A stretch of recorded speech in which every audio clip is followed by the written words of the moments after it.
بسم الله الرحمن الرحيم.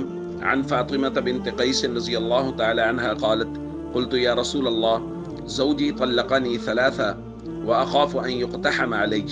قال: فأمرها فتحولت. رواہ مسلم۔ فاطمہ بنت قیس رضی اللہ تعالیٰ عنہ سے روایت ہے، کہتی ہیں میں نے عرض کی یا رسول اللہ، میرے شوہر نے مجھے 3 طلاقیں دے دی ہیں اور میں ڈرتی ہوں کہ کوئی گھس کر مجھ پر حملہ نہ کر دے۔ اس پر نبی کریم صلی اللہ علیہ وسلم نے ان کو حکم دیا اور انہوں نے اپنی جگہ بدل لی۔ دوستو، عدت کے متعلق احکام بیان کیے جا رہے ہیں۔ اس میں سے ایک حکم یہ ہے کہ وہ عورت جو عدت کا وقت گزار رہی ہے وہ اسی جگہ پر عدت گزارے جہاں اس کے شوہر نے اس کو رکھا ہوا ہے۔ وہ اپنا گھر نہ بدلے اور بغیر عذر کے گھر سے باہر جانے کی بھی اجازت نہیں ہے۔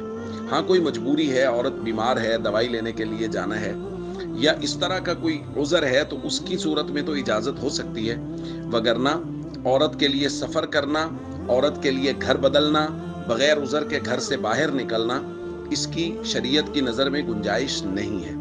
اس لیے عدت کے متعلق خاص طور پہ اور ویسے بھی بارہا یہ درخواست کی گئی ہے کہ جب بھی کوئی مسئلہ پیش آئے تو علماء سے ضرور رجوع کریں، چونکہ درس کے اس مختصر دورانیہ میں ہم لوگ تمام مسائل کو بیان نہیں کر سکتے، ان کا احاطہ نہیں کیا جا سکتا۔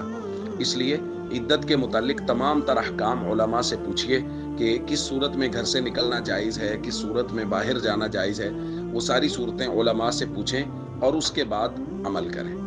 السلام علیکم ورحمۃ اللہ وبرکاتہ۔